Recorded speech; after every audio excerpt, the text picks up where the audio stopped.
Okay, I am. My name is Rich. I drive for a couple of drive-away companies, and I wanted to make this video so that you can see how I do it, so that I do it the way I think is the safest way. I'm always improving, always tweaking, and doing stuff a little different. And so, like this device here connects directly to the frame of the vehicle. It does not connect to a bumper or to a lift gate. It connects directly to the frame, and that way, with that, I know that I have the most sturdiest hookup that I possibly can have. And if I get into some situation where somebody crosses multiple lanes and almost hits the truck I'm driving, I know that I can safely swerve out of the way and know that my car will be on and hooked up to me when I am done. So this is the safest way to do this. Not to mention, people get in front of you, stop. You stop too quick, the bumpers bend, the bumpers tweak. Somebody's got to pay to have that replaced. So this is how I recommend everybody do it. I got this from an Amish guy in Indiana, and he sold me this just the way it is. At the time, it cost me $205. I have done some improvements. When I got it, it only had one bolt back here to hold what I put in here, my drop-down piece, but the thing still went like this. So I had this installed recently, so now I could tighten it this way and tighten it this way into this corner. So you can see this thing's getting kind of out of round a little bit, and that's because it's bouncing around in there. So hopefully that makes it a little bit tighter. Just like how he did, he mounted this and this to keep this tight so it doesn't slide out. And of course, you got two bolts here doing the same thing. And then these are the lockdown bolts on the vehicle. So I'm going to get this thing in place, and then I'm going to turn this back on, and we're going to continue from there of some of the things that I do underneath.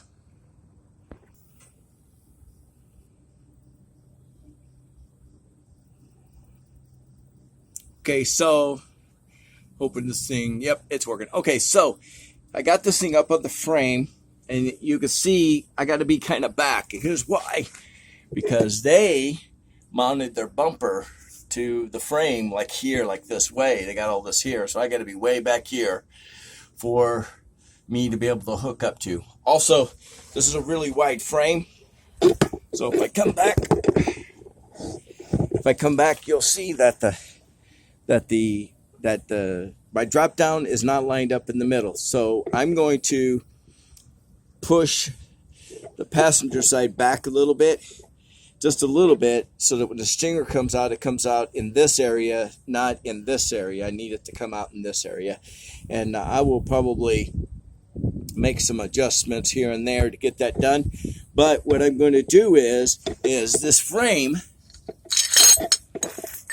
is really thin. You can see how thin this frame is. They welded this here, right? Where are we at? You can see how close this frame is, how thin this is. So to better support my device, I attach little pieces of angle iron to them. I'm going to slide this angle iron up in there, and I'm going to tighten it down. There it is. And I have a straight piece of metal in case there's no room for a piece of angle iron. Like if I get to put this in and I can't get the angle iron, I'll put this in there instead. But anything to strengthen the frame so that the frame doesn't bend when you hit the brakes and the car is pushing on it. So I always put a little piece of metal in these thinner frame rails. So I'm going to start getting this together, and I'll turn it right back on here shortly. Okay, so I got this pushed back a little bit. I got that tightened down on the frame. You always want to put the piece of metal on the inside of the C channel like I did. That way it doesn't fall out. The C channel is the frame itself, shaped like the letter C. So you got a back part of the frame, and you got top part of the frame, makes the letter C. Put it on the inside, it can't fall out. This is all the way as far out as it could go. This one here is pushed all the way forward. This was pushed all the way forward up against there and tightened down on my piece of metal, which sticks out back here, gives it more strength. Even though it's on the end, it's still giving it more strength. And then I got this one in the middle of it, and there's my little angle iron right there. And what I'm going to do is I got it tightened down now a little bit, and I'm going to hook up my drop down piece and my tongue. Then I'm going to put on my little stinger, and I'm going to turn this on and talk about that in a little bit.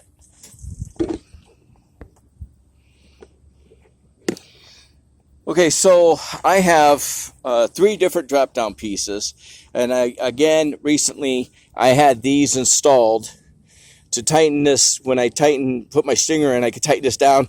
It takes away a lot of the play, and there's 3 different lengths. When I purchased the device, I just stuck on the frame.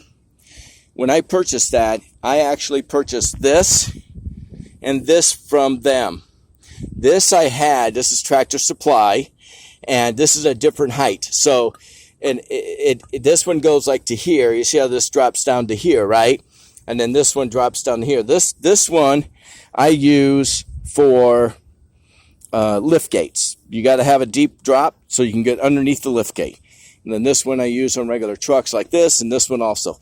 Now, if I want it shorter, which I think what I'm going to use is this one. This one has got 2 holes in it. So when I move this up to the level of this hole, it actually doesn't drop down as far. So this is the one I'm going to put on first to see if my stinger will miss the bumper. The higher the better, of course, right? You want to be level, but my setup is different than a regular ball and hitch, and I'll go into that later.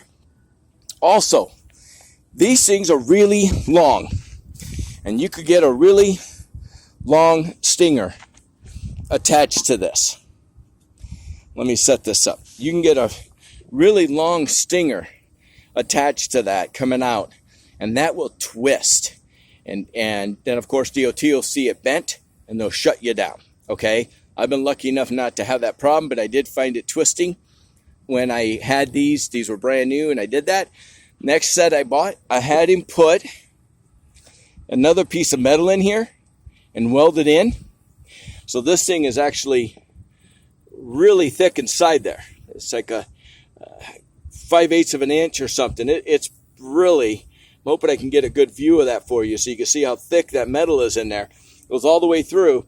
So this thing here is this thick. I've yet to bend this one. I had it done to all of them. I had it done to this one also. And then this one here that I got from Tractor Supply, I had it done to that one also.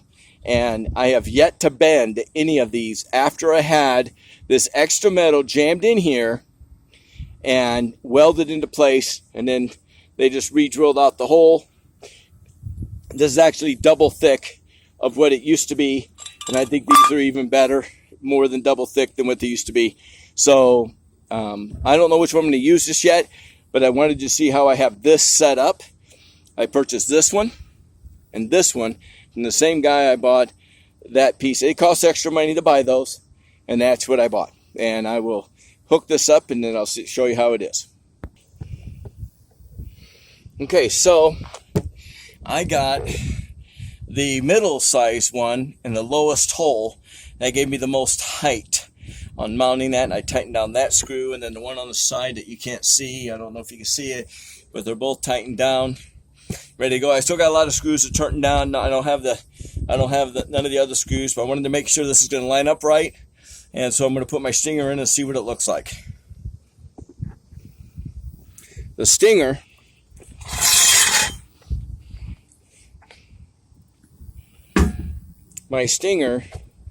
is already I always leave it made. It's the way I travel. I had 2 holes drilled into here so that it took a lot of the play out of it, and it's stuck in there a little bit. And this stinger has multiple holes in it, so that you have different lengths that you could put it at. I don't know where I'm going to put mine at, but I'm going to have this piece just barely coming out of off the bumper by about 6 inches, no more than a foot. I'll make it as short, as tight as possible. It rides a lot better when it's tighter, and I have enough room underneath to push it all the way forward. Sometimes you got to watch out for the pumpkin. Well, that pumpkin's way up there, so I'm not going to hit nothing. I'm not going to hit a tank or nothing like that. It's really far away. So, but I had the same thing done to my stinger that I had to my drop down pieces, and that is I had a piece of metal jammed in it, and I had it welded, so it's double thick. Now, and let me see if I can get that picture for you. Now I have, it's double thick in there. Now I have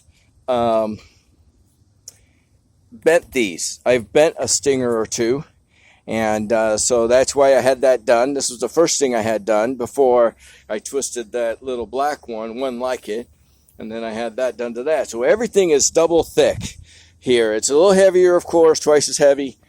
But it will be safer. So this stinger is going to slide in. I'm going to pin it. Everything is, I'm just using pins and clips. And this particular pin and clip that I'm using, just like every other vehicle, I don't stop here. I push my pin in all the way to this ring for extra safety, to make sure it does not fall off. So I don't stop it here. I push it all the way down and then pull it all the way out when I'm done. And the reason why I do that is so that I know I won't lose the vehicle in my car, that it's on the back. So I always push them all the way in like this, and then I have to fight to get them off, but they'll never come off. You got 2 steps to make it. And I haven't lost a vehicle due to losing a clip. So as long as my clips are on there, I'm good to go. Okay, so now that I got my stinger in, I can see it's pretty close to being in the middle of the vehicle, which is fine. It's okay if it's got a little crook to it, because when these bolts in here, when those are tightened down, this thing ain't going anywhere. So I still got to tighten down a bunch of bolts. I got to tighten down the 2 over here on this frame, 2 on this frame, 2 in the middle.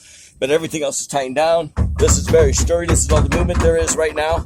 Everything else is very sturdy. I tightened down those added luck nuts that I put in there, and this will make this ride much, much easier if you have those. If you don't have them, that's fine. You know, you're the one that's got to put up with the play and stuff back there, but this will make it a lot better when it's nice and snug and tight. All right, so I'm going to turn it off and tighten everything down. Okay, so I wanted to talk about how I'm tightening this down. Okay, so these nuts, you got this bigger nut here. I think it's I'm going to pull this socket off. It's a 1 1/8. 1 1/8 nut. It goes over the square nut perfect, and you can tighten these nuts down using this socket, okay? And I got these when I bought this device. They gave me these sockets. So the square nut socket, which is a 3/4 square nut socket, has 8 tips, not 6 and 12, but 8. And that goes on this, and that's how you take these down. But the other thing I want to illustrate is people will tighten these down and just tighten and tighten and tighten. And even though this is really thick metal, this thing here will widen out like this, and then it'll cease to work. So I have a torque wrench. This is a torque wrench. You buy it at any auto parts store. You buy it at Harbor Freight, Tractor Supply. Everybody has them. And I have found that 100 foot-pounds is what I set mine to. That you just set it to 100 foot-pounds. The instructions are in there. Of course, we can't read mine, but mine's set at 100. But I tighten these nuts down to 100, and I tighten these nuts down to 100. And all my nuts are tightened down on here, on these bolts and nuts are tightened down to 100 foot-pounds, so that it holds tight and it won't take this off. And I'm going to finish tightening them all down, but I just wanted to talk about how this thing will get wider and wider. And even though you only tighten these down to 100 foot-pounds, you'll need a good 1/2-inch ratchet and a good cheetah bar. So I have one that's like 3-4 feet long, and then I have this little one here. And sometimes this little one works, and I could get the cheetah bar together. Cheetah bar goes over the ratchet, of course, like this. And I get them together, get me more leverage, and most times it works, but I'm kind of a hefty guy, and put a little bit of weight, a little bit of elbow, and then I could get them off. But I do bring with me a much longer cheetah bar that is 3 times longer than this thing.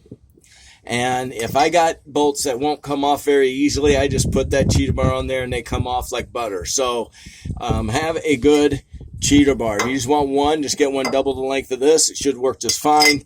What it is this piece. I cut this piece off a long bar, and then I packed the long bar and the short piece of it into my vehicle, and I just take them both. But anyway, just thought that maybe that would be a helpful hint that you need a good cheetah bar and a good 1/2-inch drive ratchet to get these things off.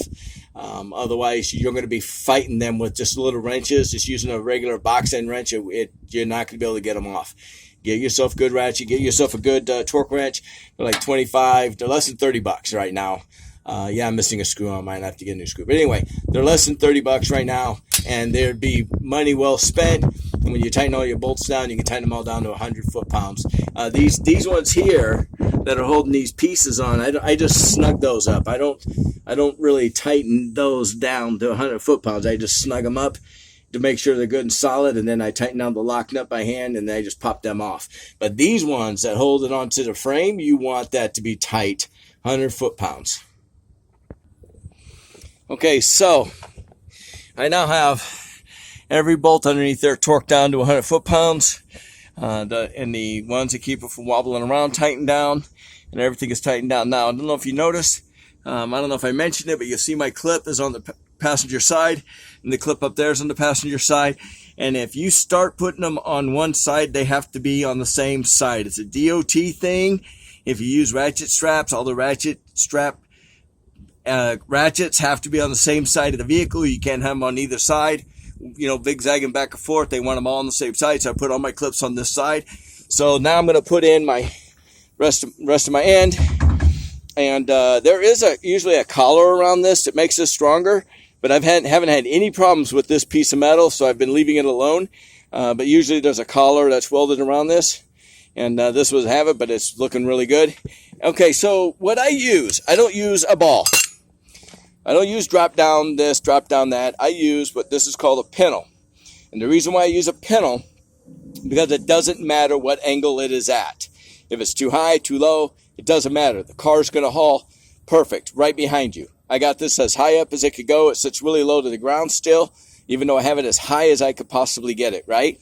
And with this in there, just like this, I don't have to make any adjustments on the height of my A-frame when I put it on. My A-frame has a pennel hook on it, and that's just going to go in here and hook up, and it's going to be pointed down to the ground. It's going to be pointed down to the ground. It'll be no problem. I'll just haul it, and it'll pull perfect, even though there's considerable height difference. And that's what I love about the pennel. You're never going to lose your vehicle because of a pennel, no matter what angle you're at. You go inside driveways, and you get that little bouncy like this. It could pry the ball off, and then you lose your load. You see all the time people driving down the road, and their bolts come off, and they go cut across the interstate and hit somebody, or don't hit a bunch of other stuff. But with a pennel, that will not happen. So I'm going to bolt this pennel on, get my A-frame on. I'm going to turn it back on and show you what I'm talking about. Okay, so I'm going to step back, show you what I'm talking about, how low this thing sits at this angle. Let me step over this way into the shade. Maybe that'll be better. And you can see how low this thing sits at an angle, but it's always going to be that far off the ground. And then you're going to, on where the pennel hooks up. And then a lot of people, if you're using a ball, you got to put another elbow in there, like one of these elbows in there. And then you got to put a riser on it, and you got to raise it up. And then you got to connect it on, and it's got to be level. So like if yours is high like mine, man, it's really got to get up there to level out. Well, with the pennel, you don't have to worry about that.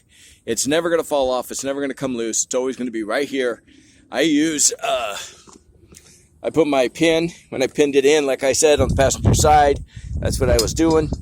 And then I always use a lock on my pennel. I always have.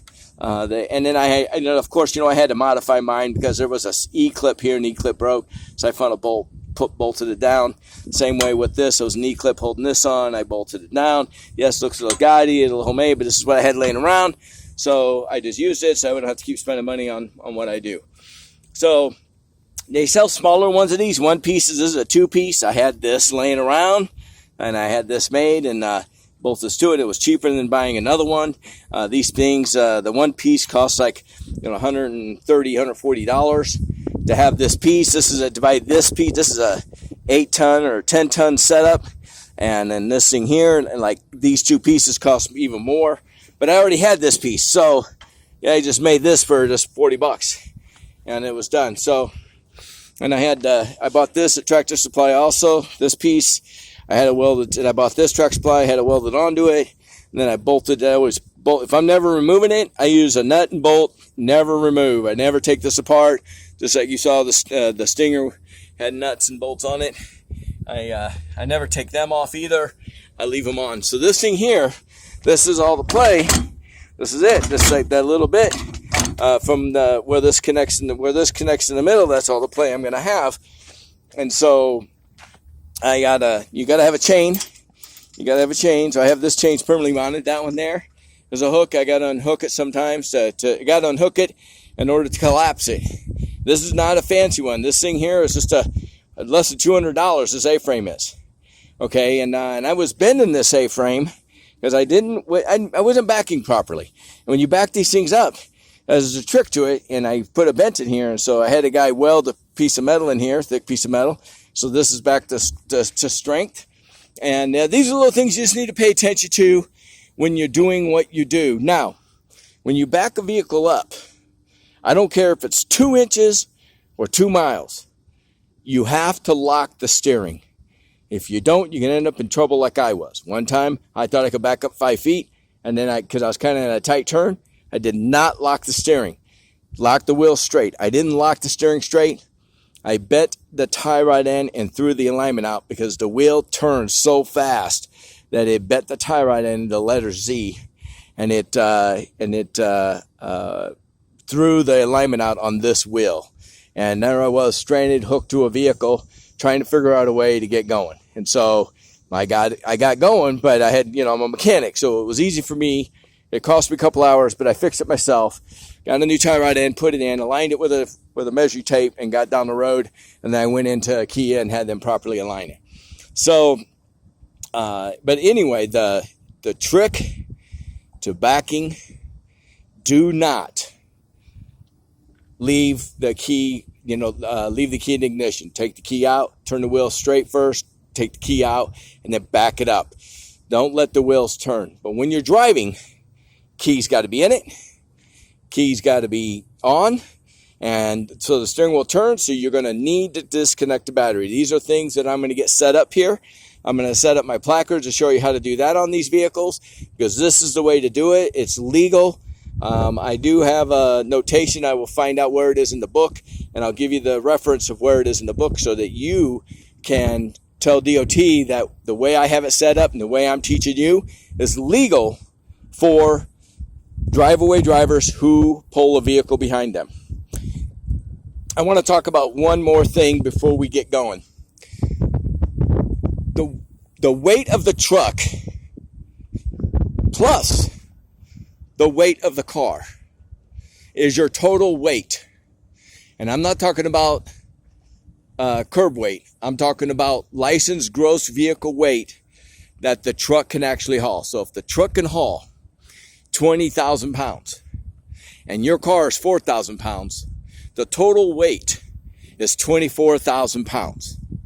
So if you get into a vehicle that is 26,000 pounds and it is not a CDL truck, and you hook a car to the back of that truck, it now becomes a CDL truck. Your vehicle, gross vehicle weight is now 30,000 pounds. And you have to have a CDL Class B minimum in order to be able to drive that vehicle with your car. So if you are a Class C commercial driver, C as in Charlie, and you get a hold of a vehicle that you want to hook to, you need to know what the gross vehicle weight is, and you want to stay, you have to know what your vehicle is, because when you go over the scales and they see that your car, they can see the weight of your car, and they know that truck weighs this much, they're going to pull you in and talk to you about it. They're going to check your license and want to know what's going on. So you want to make sure that you look up the gross vehicle weight, which is on the frame of the vehicle. On the door frame, you just open this up and you're looking for gross vehicle weight, GVWR, and mine gross vehicle weight is 10,050. So I'm easily under the CDO weight. But there's a lot of box trucks out there that are way more than 10,000 pounds. And you want to make sure that your vehicle is going to not take you over and make you be illegal, run illegal. You want to stay under the 26,000 mile threshold if you're not a CDL driver. So I'm looking in my phone for the regulation, and what does that look like? 390.21. And what it says is that your placards appear on both sides as a self-propelled commercial motor vehicle. Your placards have to be on both sides of the commercial motor vehicle. But down here in section I, under C, I think this is section I, says driveway services. In driveway services, a removable device may be affixed on both sides or at the rear of the single-driven vehicle in a combination. Let me bring this back over. In a combination driveway operation, the device may be affixed on both sides of any one unit or at the rear of the last unit. The removable device must display the legal name or a single trade name of the motor vehicle carrier and the motor carrier's USDOT number. So the reason why I'm bringing this up is I am in combination. I'm doing a drive-away vehicle here. I'm drive-away vehicle, and I have my vehicle attached. So what I do is I affixed my placard to the inside of my window right here. I'll never lose them. I'll never forget them. They're on the inside of the vehicle, and so they'll never blow away. So I do it on both sides. I got it over here, also on this side, so it'll never blow away. They're right there. That's who I work for today.